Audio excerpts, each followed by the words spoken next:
Vogliamo aumentare le pene per permettere quindi a questi criminali di,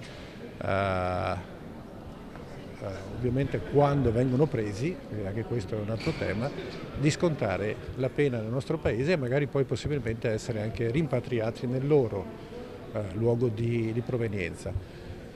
Su questo ovviamente noi non ci fermeremo e riteniamo che la risposta debba essere chiara e netta. Questa è la proposta portata sul tavolo del Consiglio dei Ministri, firmata Lega, è diretto il sottosegretario padovano Andrea Stellari. Chi commette crimini non può farla franca. Con i mesi autunnali ed invernali, il territorio veneto è preso d'assalto da ladri sempre più sfrontati che non temono di tentare furti nelle abitazioni a tutte le ore del giorno e della notte.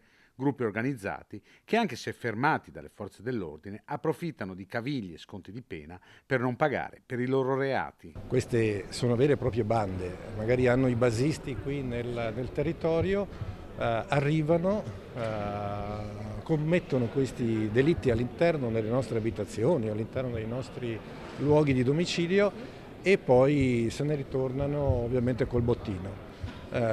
Qui non può essere così, questo territorio non può più essere considerato un paradiso e quindi per loro ovviamente la ricetta è molto, molto chiara dal nostro punto di vista. Se vengono qua devono sapere che risponderanno alle nostre leggi, alle nostre istituzioni. Ovviamente prevedendo il carcere per loro e che questo corrisponda a una sanzione effettiva, quello che evidentemente manca da troppo tempo.